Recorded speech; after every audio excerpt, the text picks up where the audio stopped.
So I've been seeing a lot of things talking of the people making commentary.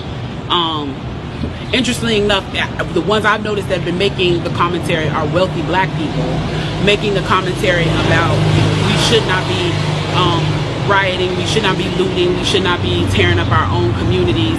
And then there's been an argument of the other side of we should be hitting them in the pocket. We should be focusing on the blackout days where we don't spend money. But, you know, I feel like we should do both. And I feel like I support both. And I'll tell you why I support both. I support both because when you have a civil unrest like this, there are three types of people in the streets.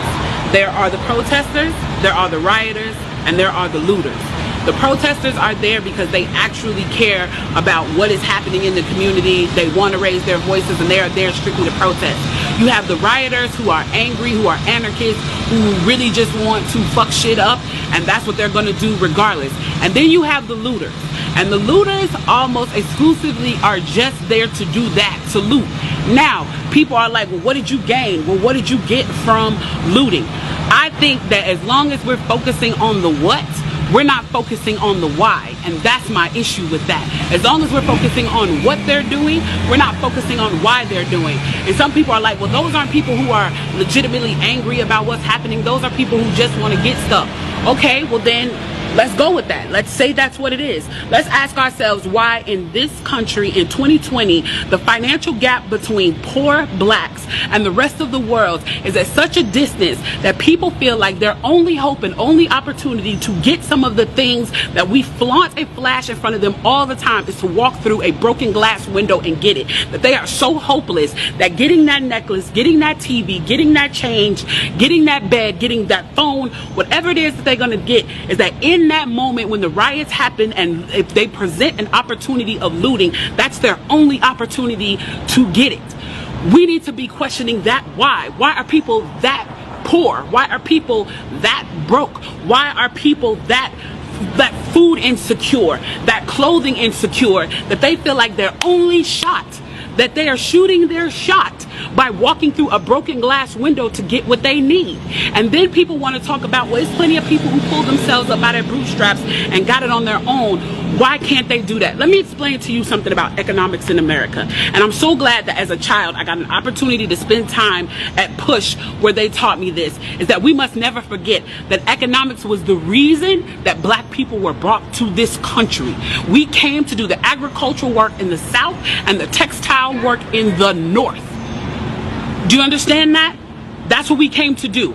We came to do the agricultural work in the South and the textile work in the North. Now, if I right now decided that I wanted to play Monopoly with you, and for 400 rounds of playing Monopoly, I didn't allow you to have any money, I didn't allow you to have anything on the board, I didn't allow for you to have anything, and then we played another 50 rounds of Monopoly, and everything that you gained and you earned while you were playing that round of Monopoly was taken from you. That was Tulsa, that was Rosewood. Those are places where we built black economic wealth, where we were self-sufficient, where we owned our stores, where we owned our property, and they burned them to the ground. So that's 450 years. So for 400 rounds of Monopoly, you don't get to play at all. Not only do you not get to play, you have to play on the behalf of the person that you're playing against. You have to play and make money and earn wealth for them, and then you have to turn it over to them. So then for 50 years, you finally get a little bit and you're allowed to play. And every time that they don't like the way that you're playing, or that you're catching up, or that you're doing something to be self-sufficient, they burn your game. They burn your cards. They burn your Monopoly money. And then finally at the release and the onset of that, they allow you to play and they say, okay, now you catch up. Now at this point, the only way you're going to catch up in the game is if the person shares the wealth, correct? But what if every time you share the wealth, then there's psychological warfare against you to say, oh, you're an equal opportunity hire.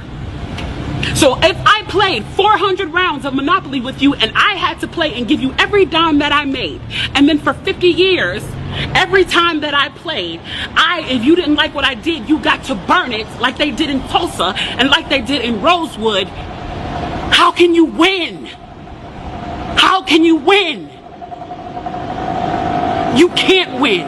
The game is fixed. So when they say, why do you burn down the community? Why do you burn down your own neighborhood? It's not ours. We don't own anything. We don't own anything.